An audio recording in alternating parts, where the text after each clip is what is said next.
Okay, so good morning, everyone. Welcome back to Monday. How's the long weekend? Fun? Not fun? Long enough? Not long enough? 3 days? How many days do you want, Eliana? How about 5 days? 5 day weekend. So just like switch, right? So the weekends become 5 days and the weeks become 2 day weeks. We would have to be insanely productive on those 2 days. Like you'd have to just like be full on for 24 hours, maybe. I don't know. Maybe we'll go to, I wonder if in the future we'll move to 4 day work weeks and 3 day weekends. I'd be okay with that, I think, too. Anybody do anything fun? No fun? Rose is like, no, Fun? Fun was had? You ate ice cream and sushi? Not at the same time, though, right? Right after. One after? Okay, good. Yeah, you don't want to be mixing those two. That's good. Was it good? Did you ordered the sushi from? Where'd the sushi come from? It's called sushi. Onyama? Oh yeah. Oh yeah. It's like Kingsway. That sounds familiar. And the ice cream? From where? Oh, okay. Okay. It's never a bad time for ice cream, even though it was kind of cold this weekend, but still. Okay. So, let's see where we are. So I think for most of you, I sent paper marks and comments to you. How were the audio comments? Were they helpful? Useful? Weird? Still halfway there. Halfway through, halfway where? To your comments. Okay. Okay, that's fine. But there was it useful like that? Okay, because it was actually, the idea was given to me by a friend of mine, and I thought it was a great idea, and it allows me to say more, because if I type comments out, it takes forever for me to get it all written properly, and it's much easier to just say it. And so hopefully that worked well for you. Tomorrow, maybe I'll try to talk about the paper stuff a little more in detail, kind of like what people did well and what people didn't quite do well. And then I'll try to get the next one to you immediately so we can get that written, because there'll be a final one coming up. So we're kind of, because this isn't week 8, is it? Are you kidding me? How is that possible? I don't believe you. You're all lying to me. You're all in on a group lie. You're gaslighting me. I don't appreciate it. I'm teasing. So the term is rapidly flying along, so we've got to get moving. So I'll try and get you another paper assignment in the next day or so, and then you can get going on that, okay? Ahmad is giving me a funny look. We're like so happy, yay, sweet cake, it's gonna end soon, and they're like, yeah, another paper. Yeah. What's this one gonna be on? I'm not sure yet. Would you like to make a suggestion?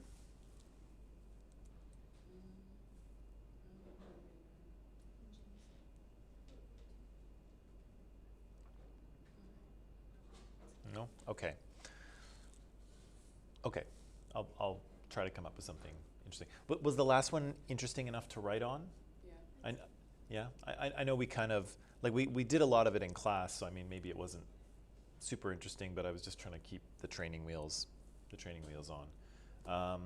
But yeah, that was enough to write on? Okay. I'll try to come up with something similar that you could argue one way or the other.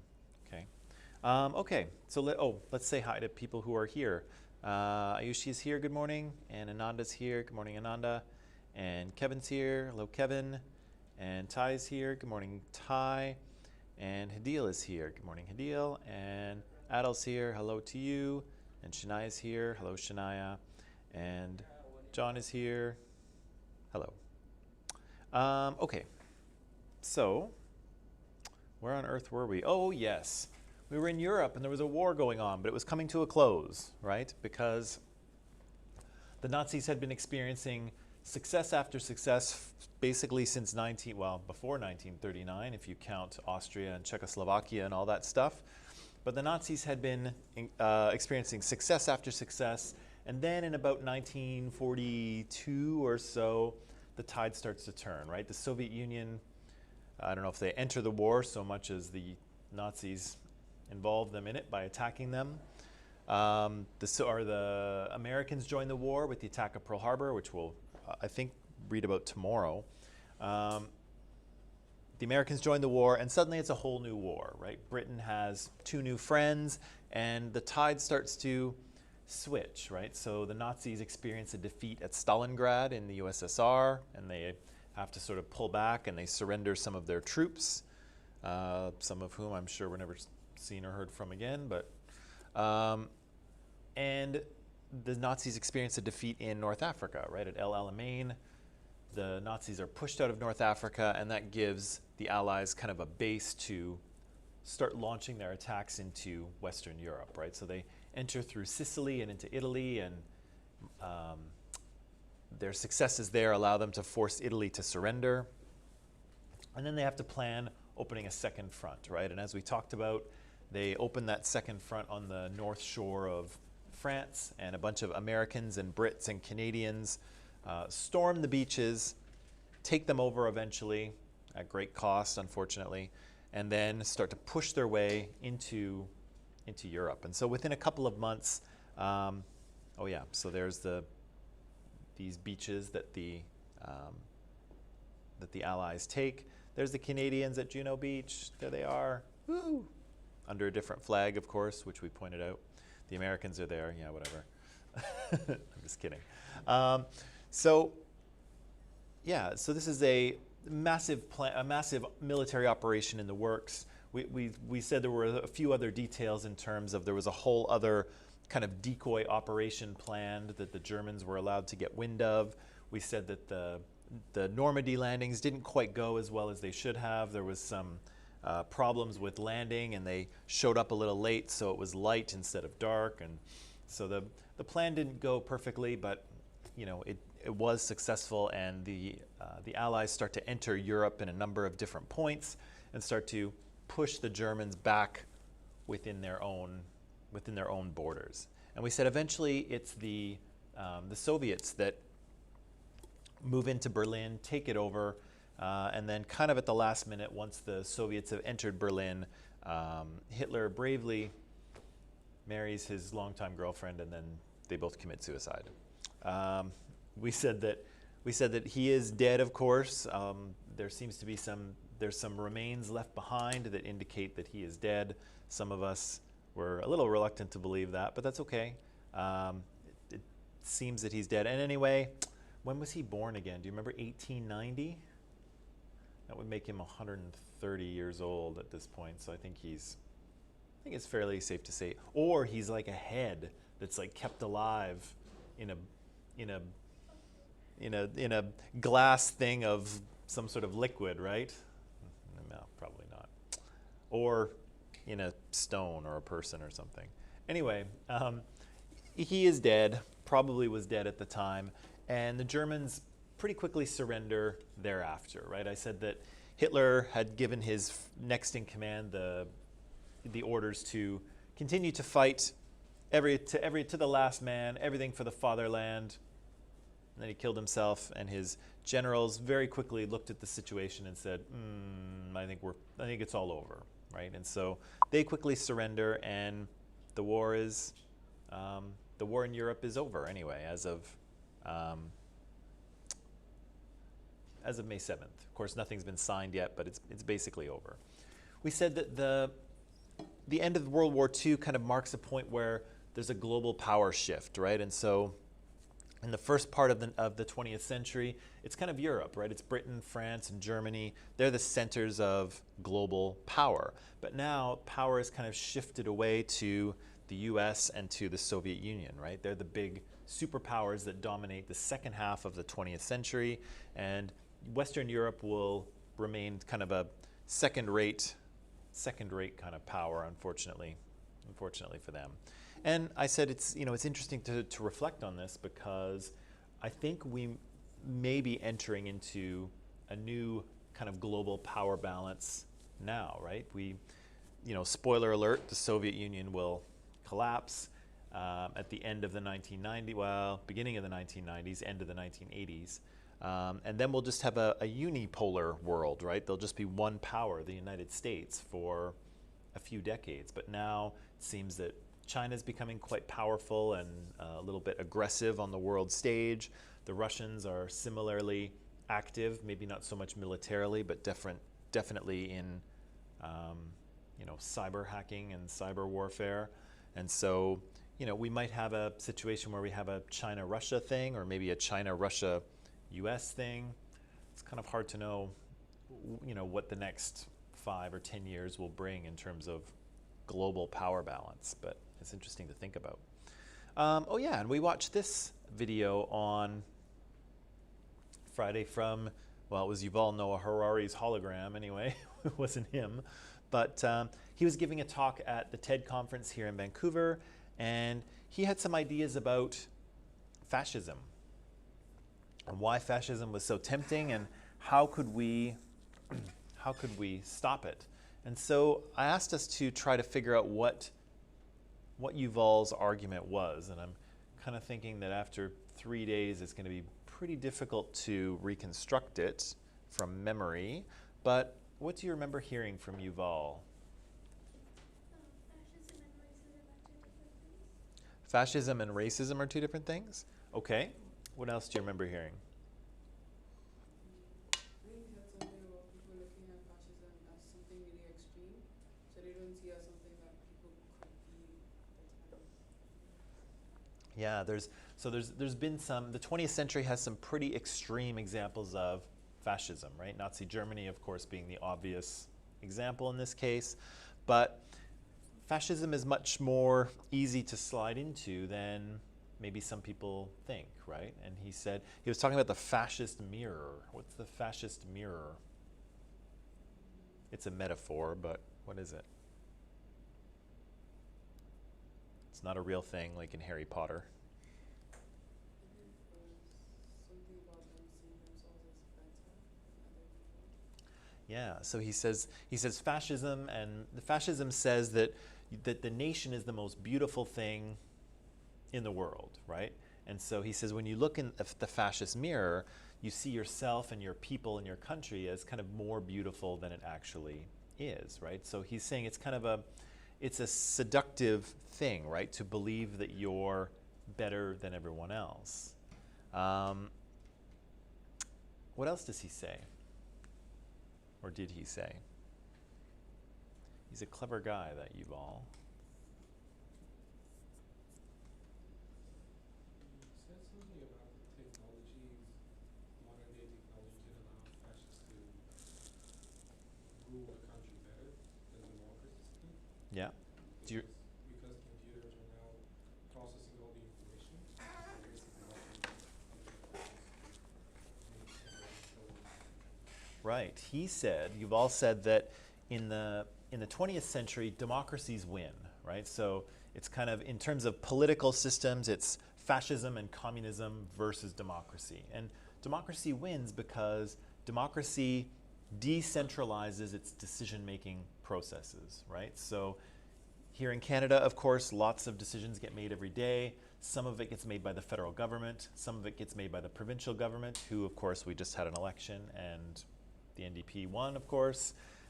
We have municipal governments, so there's a government of Vancouver, and there's one for Surrey, and there's one for Coquitlam, and all sorts of things. And all these different levels of government are making different decisions, right? There's a lot of processing power, right? There's a lot of different brains that are engaged in making those decisions. But authoritarian governments make all those decisions basically from one room. And Yuval said in the early 20th century, you simply couldn't process that much data, right? And again, the USSR is going to be a perfect example of this. You can't run a country the size of the Soviet Union from one room, right? There's just too much information, there's too much data, and you cannot process it enough to make proper decisions. And so, of course, the Soviet Union, for a number of reasons, is going to have food shortages all the way through its history, because it just becomes almost impossible to run a country that size from one room. But with computer technology, with artificial intelligence that can be tasked with a problem, hey Siri, figure out how much agricultural production we need this year for our 80 million people. Go, and she figures it out, right? So again, you could actually make those decisions from one room because we now have the technology to process that much data in one room, right? So things that authoritarians and dictators struggled with in the past, now they have the tools to do that sort of thing, right? What else did he say?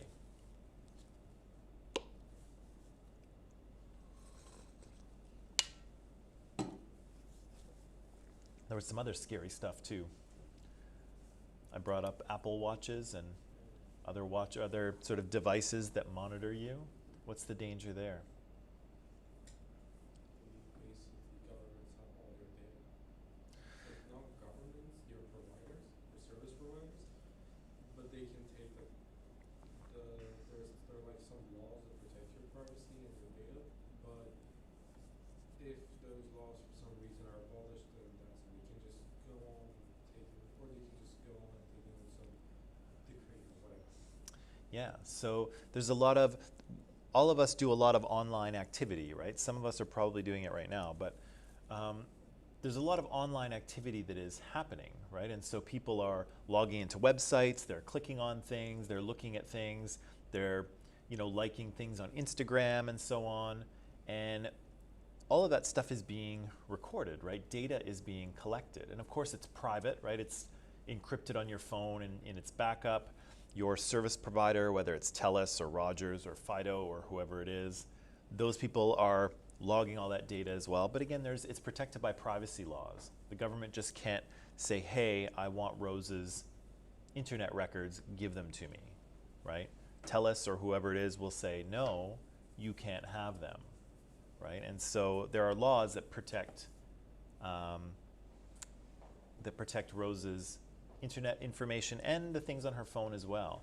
There was a terror attack a few years ago in the United States, and there was a bit of a controversy about this, but you might not remember it, where the person went in and I think they shot a few people in an immigration office or a customs office or something like that, and they recovered the shooter's iPhone, and so the FBI couldn't get into the phone, right? They couldn't figure out the code.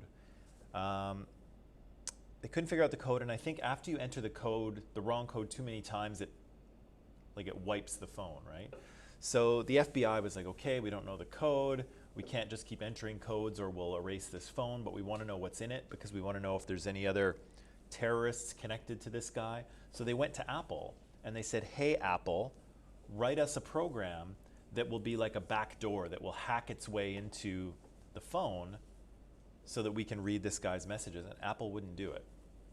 So the FBI requested that Apple write this program, and Apple said, no, if we compromise the security of that phone, then everyone will know that their data is compromised.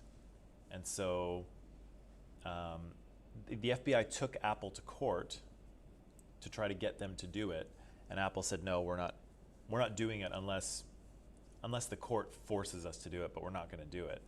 But I don't think it got decided because I think the FBI figured out the code anyway. So they didn't need to force Apple to do it. But Apple said no. They said privacy is more important than this investigation. And so, but they took a stand because, of course, your data can be abused, right? If the government can simply access everything you've clicked on, everything you've read, that could be used against you, right? It could be used to hack your feelings, to hack your emotions, right? And in a way, we're already seeing that happen, right? Once you start to look at certain things online, there's cookies that get installed in your computer, right? And they start to show you the same things, right? Your phone is listening to you and it's starting to show you things that you talk about, right? On Instagram or on YouTube. And that's happened to me now a few times. where you remember that video I showed you, that what started World War I? It was kind of the comedy thing where Archie Duke shot an ostrich because he was hungry. That comes from a show, a British comedy show called Blackadder. That was the name of the show. And the first time I talked about it, I'd never watched any of the show before. I knew about it. But the first time I talked about it, suddenly it started coming up in my YouTube feed. And so the phone is listening to me, and it knows, it even knows what I'm talking about, which is a little freaky. So there's a lot of data that could be used against you if governments or other people were allowed to access it. And so those privacy laws are important. And of course, Apple took a stand against the FBI.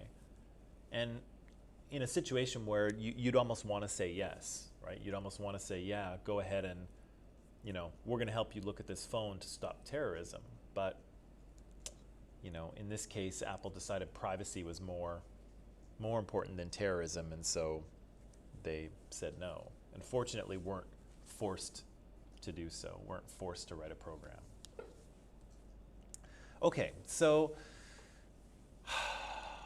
what's his argument? Do I have something about his argument? That was the video. Nope. So basically said that it could come back. Fascism could come back. And if it does, it's going to be more efficient. Right. So it's possible for fascism and fascist governments to rise again, and the technology that we have today can actually allow that to happen, right? And so if we're looking for, if we're looking for Nazi Germany to happen again, it won't happen the same way, right? That was 100 years ago. But a similar thing could happen. A similar government could come to power in a different way, using technology that we now have, and using technology that exists and that is already in operation, right? Everything is being logged and recorded and clicked, and people are listening to us, and all of this stuff is happening already. And so we are not far away from that situation if our privacy laws are compromised, right? And so we should pay attention to that, especially because it's a boring story, right? Government seeks to modify, privacy laws. Boring, right? But again, not boring, important. Okay, let's leave that now, and let's go on to, let's go on to Japan, okay? So we haven't really talked about Japan. They're allied with the Germans during World War II. There's stuff happening in the Pacific Theater, as they call it, but we've kind of ignored it for the last little while because I'm kind of trying to deal with one story at a time, right? So this is more the story of China and Japan as they relate to World War II. We probably won't dig too deeply into it here. We'll just look at a few pages that'll give us some background on Japan and China and what's going on with them. And then tomorrow we'll talk about a little bit about the war in the Pacific, how that war ends, and then we can move on. So it's just a quick look at sort of the Pacific theater as it relates to World War II, and then we'll move on, okay? So I'll let you read this section, and for people who are online, I'm just going to add this into the file section on Microsoft Teams. It's not there yet, but it'll be there in just 10 seconds. And I'll give you maybe 20 minutes, and we'll see where we are after that, okay? Is that okay, Aliana? 20 minutes?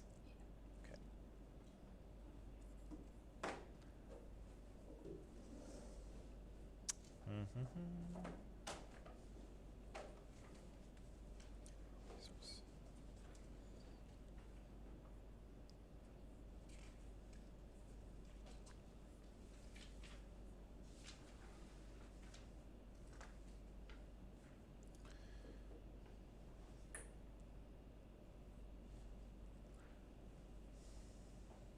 Okay, so that section is in the text, so online people, you're good to go.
Okay, hardworking people, can I give you a bit of a break? Is that okay? All right. Let's take 10, and then we'll come back and continue to deal with this, okay?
Okay, maybe we'll just take 7 more minutes. I know this is a lot to read, so we'll just put 7 more minutes on the clock and then we'll come back and talk about all things Japan and China.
Okay, good people. Are we okay to talk about some of these? Hello? One question, are we going to study anything about the Russian Revolution? Yes. Yep. We just got to tie up a few loose ends here in World War II, and then we're into Russian Revolution. If that's okay. All right? I don't think you can talk about the 20th century without it. Yeah. So here we are in, with a little bit of background in Japan and in China as it sort of relates to, World War I, as it relates to World War II, as it will relate to the Russian Revolution, and as it will relate to the foundation of People's Republic of China in 1949. So all of these things are kind of connected to these early events in China and Japan. So we start out here with Japan. And what does Japan look like prior to, I guess, 1830 or so? They were pretty much isolated, backwater kind of thing. Yeah, they were kind of an isolated country. They're an island, of course, right, which helps. But they were also not too interested in interacting with foreigners, right? So Japan is very kind of inward-looking, very traditional. They have a feudal economy. Does anyone know what feudal means in this context? Have you heard the word before? Feudal. It's kind of an economic system where you've got just a few kind of wealthy, noble landowners. They own all the land, and the people, most of the people in the country are kind of simple peasants. They kind of belong to the land, they farm it, and they pay a good chunk of their harvest to the nobles, to the landowners. And so it's kind of a medieval system. If you think of medieval Europe, that's the way that it's organized as well. It's a feudal economic system, and so here in Japan, it's a similar thing. So the Japanese have an emperor, and as I say, they kind of exist like this for hundreds of years, not really paying too much attention to what goes on outside in the world. But of course, as the Japanese are kind of looking inward and paying attention to their own affairs, the world is changing quite rapidly, right? So Britain and France and Germany and other countries are starting to industrialize. They're starting to build machines. They're starting to take over huge chunks of the world through colonization, right? And so there's kind of a lot happening outside of Japan's door that Japan's not really too connected with, right? And then eventually, the world comes knocking on Japan's door, right, in the form of Commodore Perry. And so Commodore Perry shows up to, what does he show up to do in Japan? Okay. Basically what he says is that you're going to trade with us or we're going to show you how our cannons sound. Mm-hmm. Pretty much, right? So he goes there to negotiate a trade deal or trade concessions with Japan, right? So the US wants to trade with Japan. But of course, he's a military guy, right? And he shows up with all of his warships. So it's a trade negotiation, but trade with us or we'll show you how our cannons work, right? So it's kind of gunpoint negotiation, but for better or worse, the Americans kind of open Japan up to the world. And so Japan is no longer isolated. They are part of sort of the global economic system. And so what do they do kind of as a result? The Japanese. Yeah, the Japanese, they see what happened in China, the humiliation of China. They don't want that to happen to them. So they kind of start buying technology and raw material from other countries. They send students abroad. They start to industrialize.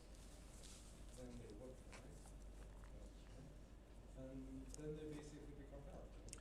They get some huge power. Yeah, so once they're kind of connected to the sort of global system and global markets, they very quickly determine what's going on, right? Other nations have industrialized, they've armed themselves, they're very powerful and wealthy, and Japan decides that this is what we need to do. We need to industrialize and become powerful and wealthy as well, right? We don't want to be the servants of, the industrialized world. We don't want to be at the bottom of this ladder or bottom of this totem pole. We want to have enough power to pursue our own interests, right, and maintain our autonomy. And so Japan does just that, right? They start to follow this path of industrialization that other countries in Europe have already followed, and other countries around the world will follow as well, right? So, right. So the Japanese are on their way to industrializing. What's going on? What's going on with China? What's going on with China in this early 1900 period? So they have an emperor as well, right? They have is it the Manchus that are the last ones? It is, right? Yeah. So the Manchu dynasty is the last one, and if you took my comparative cultures class last term, you'll remember that China has a very long history of emperors and dynasties, right, stretching back thousands of years. And so when we get to, I think, in 1911, I think is when it is, the last of these dynasties collapses or is overthrown, and that's kind of the end of a long period of Chinese emperors or Chinese monarchs. And so there's kind of two political movements fighting for power, but who's the original one after the Manchus are overthrown? There's a republic that practices power in China. Yeah, so the Manchus are overthrown, and then it's not the People's Republic that is declared, but it's I don't know if they call it the Republic of China, or I forget what it's called, but China as a country is kind of proclaimed, right? And who's kind of the main political party in power? What's their name? Starts with a G.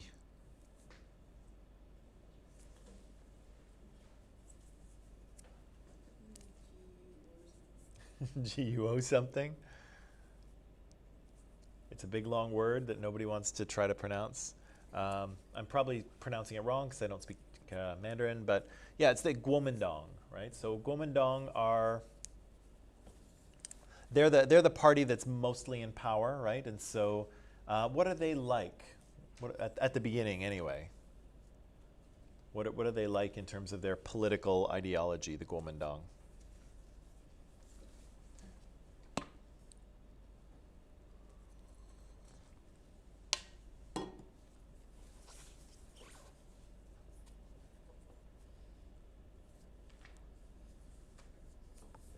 What are they in favor of? Is this something to do with open trade or something? Nope. Nope. So the Guomendong are in power, and they are nationalist, right? So they're kind of pro-China, pro the Chinese people. What else are they? Are they democratic?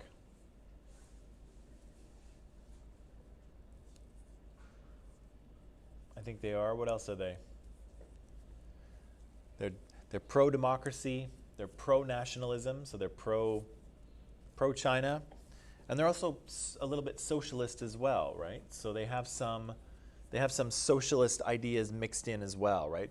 Probably more economic than political, so they're probably not strongly communist, but they have some ideas of kind of socialized economy worked in. So why do all of these guys, like people like the future leader of the Guomendong, Jiang Jieshi, why does he have two names?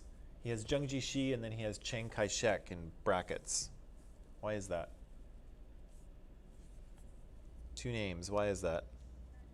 Any idea? It's like one of them is for the Chinese government and the other one for the British.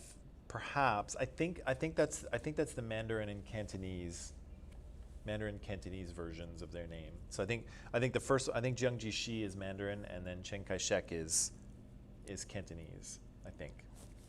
Correct me if I'm wrong. I might be.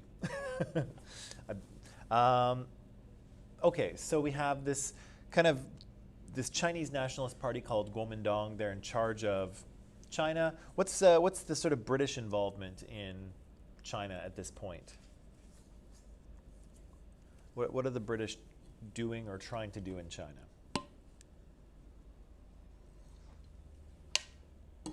Are they trying to take it over for themselves? Yes? Maybe? It's unclear?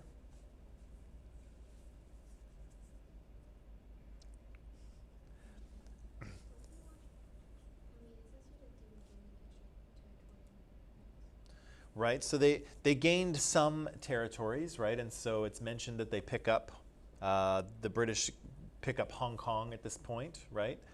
And they pick up another couple of areas too, but what's their kind of main goal in this area of the world? Sorry? Are they against communism? Not yet. So there's a few communists kicking around China right now, but they're not really in power. Um, Karl Marx manifesto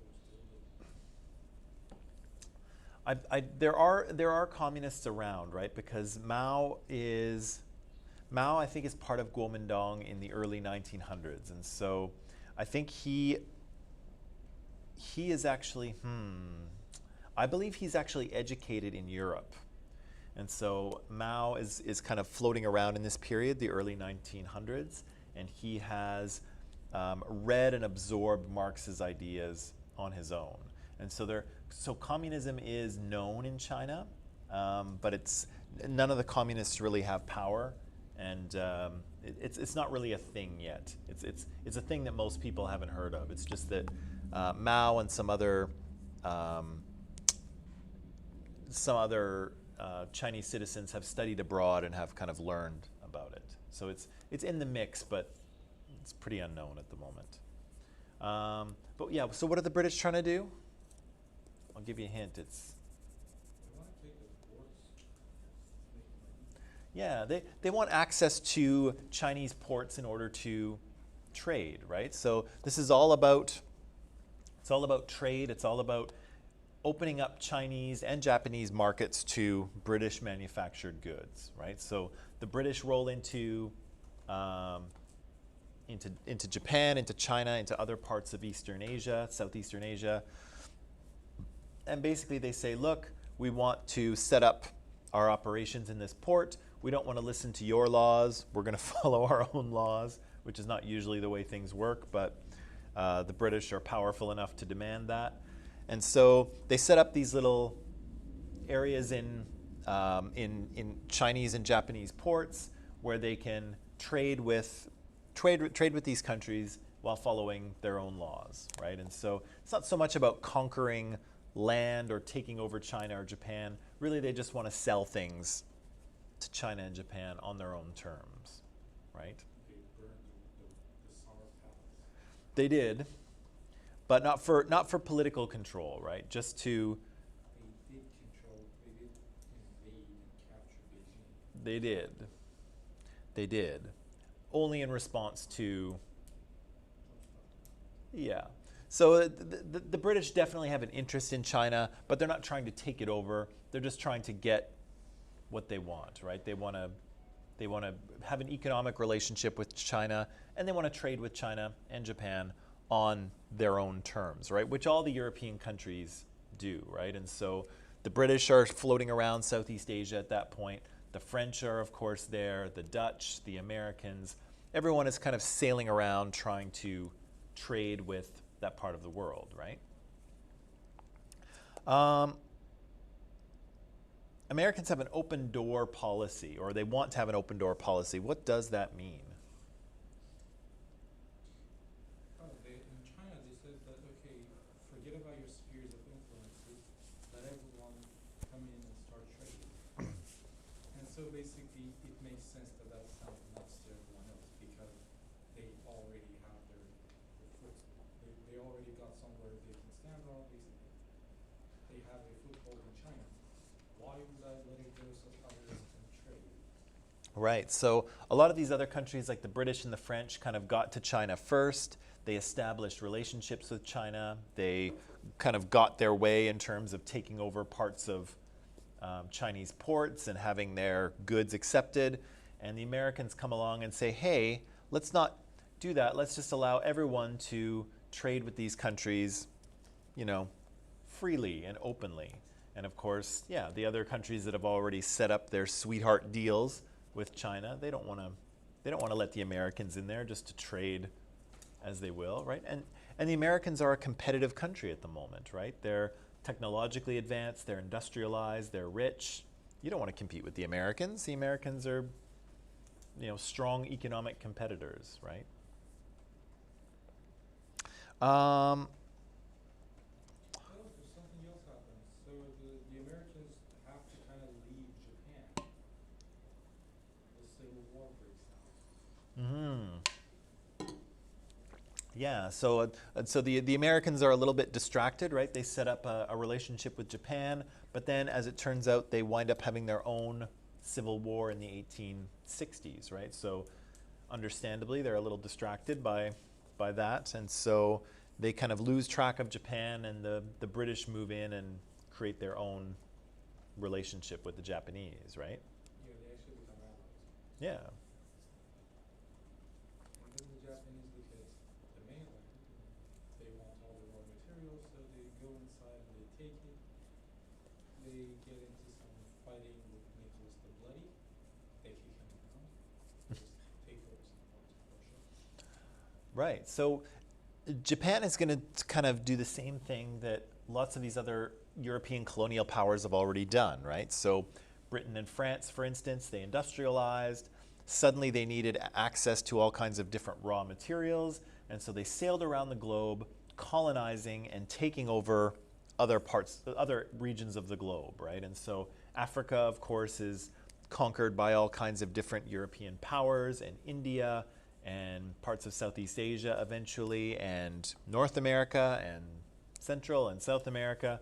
So all of these colonial powers are moving around, trying to get access to raw materials and ultimately markets, right? And so Japan is a little bit late to the game here, right? But they're going to do the same thing. They're going to have to find a place to find raw materials, because Japan, as you may have seen from the map, is not that big, right? It's not a gigantic place, and it doesn't have a lot in terms of raw materials. So the Japanese are going to have to find some other source of timber and iron ore and things that you need to industrialize. And of course, where have they set their sights on? China, right? And in particular, Manchuria. Did you say minutia? Close enough. No, it's not close enough. Yeah, they set their sights on Manchuria, right? And so the Japanese are planning to sort of invade and take over. The Chinese might have some claim to Manchuria. Of course, they're going to get it later on. The Russians seem to be in there as well. And the Japanese are going to attempt to claim that area. Where are we now? Okay, so we've got Japan. We've talked about Japan. And 5.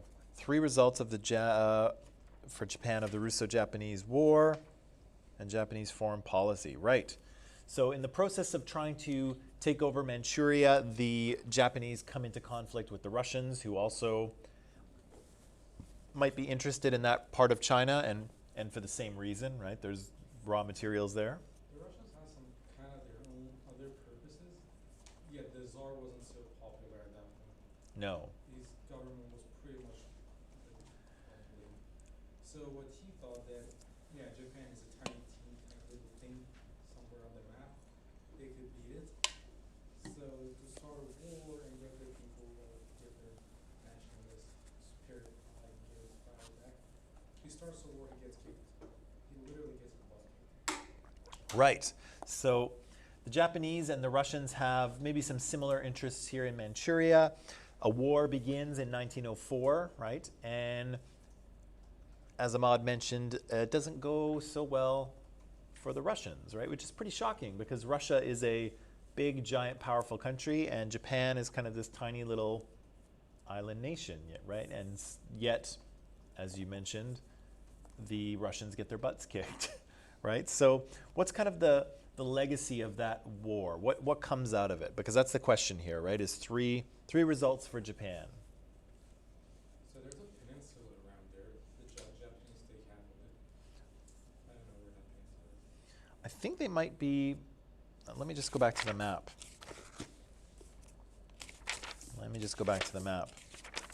Because they're talking about, initially they're talking about the Russians around the Yalu River, and I think the peninsula they're referring to is actually what is now North and South Korea. And so I think the Japanese are kind of looking at Korea at one point as well, and I think the Japanese are worried that the Russians will cross the Yalu River and sort of continue into Korea and start to take that over. That doesn't happen, but I think they're concerned about it at the time. I believe that's the peninsula they're referring to. Okay, so outcomes of the Russo-Japanese War. So the Japanese win, and as a result, what happens? What's that? They take some land. Yep, so the Japanese get some land, and more importantly, the raw materials, right? The resources for industrialization that they've wanted. So they get that. What else do they get? I'm not sure if this is right, but they devastated the Russian Navy. Yep, it does mention that they destroy the Russian Navy, right? Which will have, not so much the Navy part, but the defeat by the Japanese will have consequences for Russia, but maybe we'll leave that alone for right now. Okay, so the Japanese kind of get what they want. They get raw materials and access to land, which they wanted. What else do they get? Or what else happens as a result?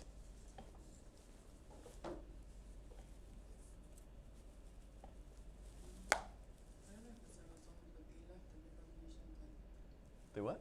left the League of Nations. Oh, yeah. Because the League tried to stop them, and they tried to Yeah, defeat them. they leave the league in 1944. The Russo-Japanese War is really before 1910. Right. But you're right, Amanda, it will be over a conflict in Manchuria, where the League will have a commission, and the League will rule that the Japanese were at fault, they were the aggressors, and the Japanese will be upset by that, and they will leave the League. So you are right, but Ahmad, you're also right that that's a little bit in the future. But what happens for the Japanese? They get their concessions in Manchuria, and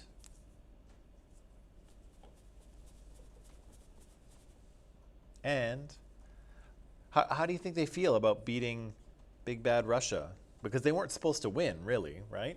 Japan is definitely the underdog in this war. They're a small island nation. They're not super industrialized because they're looking to industrialize. They're looking for raw materials, and yet they managed to beat big bad Russia, right? How does that make them feel? Bold, powerful, yeah, empowered, absolutely, right? Because it seemed that they were actually thinking a little bit less of themselves, right? They thought that Westerners were, certainly had the technology and the resources, but maybe they were smarter or better at warfare or whatever. And here, at the end of this war, the Japanese are like, hey, we can actually beat these guys, right? Maybe we didn't have all the best technology, maybe we're not fully industrialized yet, but hey, the Asians have power too, right? Asians can beat Western nations. And so this is a huge win for them, not just in terms of gaining raw materials, but kind of gaining a sense of empowerment and agency, right? That they can compete on the world stage, right? Yes, the Western powers can push, but Japan can push back, right? And so this kind of helps set them on a bit of a course that will eventually involve them in World War II. But again, they're successful here, right? Anything else? Benefits for Japan?